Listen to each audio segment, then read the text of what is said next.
Praise the lord. యోబు గ్రంథం 11వ అధ్యాయం 16వ వచనం. నిశ్చయముగా నీ దుర్దశను నీవు మరచెదవు, దాటిపైన పారు నీటిని జ్ఞాపకం చేసుకున్నట్లు నీవు దాన్ని జ్ఞాపకం చేసుకునేదవు.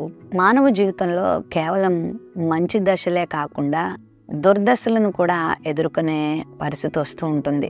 మనకి అన్నీ మంచి జరుగుతూ ఉంటే చాలా సంతోషంగా ఉంటుంది. కానీ ఎప్పుడైనా జరగరాని జరిగితే, కొన్ని ఇబ్బందికరమైన పరిస్థితులు తలెత్తితే మనం చాలా కృంగిపోతాం కదా. అమ్మో, మరలా నాకు ఈ పరిస్థితి వద్దు అన్నట్లుగా మనము ఆలోచిస్తాం. ఇంకా మరలా నేను ఇలాంటి దినాలు చూడాలనుకోవట్లేదండి అంటూ ఉంటాం.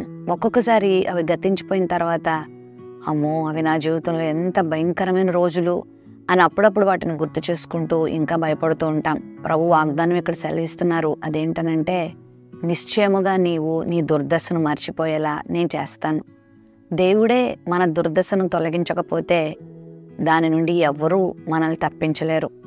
ఒకవేళ ఈ ఉదయకాల సమయంలో నువ్వు ఏదైనా ప్రతికూల పరిస్థితిలో ఉన్నావా, కీడులో ఉన్నావా, శోధన కాలంలో ఉన్నావా, శ్రమల కాలంలో ఉన్నావా, నాకేంటి ఇంత భయంకరమైన కష్టం తలెత్తింది అని బాధపడుతున్నావా, నువ్వు కొంచెం ఓపిక పడితే రానున్న రోజుల్లో ఈ దుర్దశను మర్చిపోయేలా దేవుడు చేస్తాడు. అంటే దాని అర్థం ఏంటో తెలుసా?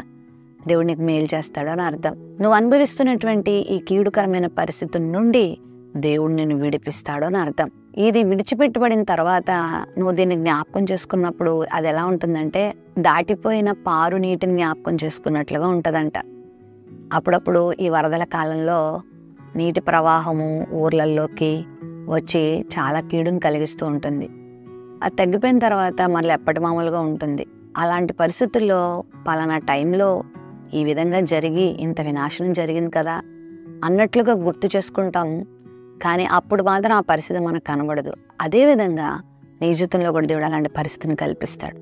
ప్రస్తుతము ఏ బాధాకరమైన పరిస్థితిలో నువ్వు ఉన్నావో ఒకరోజు నీ జీవితంలో వస్తుంది, అమ్మ దేవుడు ఆ పరిస్థితిని తప్పించాడు కదా అని నువ్వు దేవుని బట్టి సంతోషించే పరిస్థితిని దేవుడు నీకు తీసుకొస్తాడు. గొప్ప సంతోషాన్ని నువ్వు అనుభవిస్తావు, ఆనందాన్ని అనుభవిస్తావు.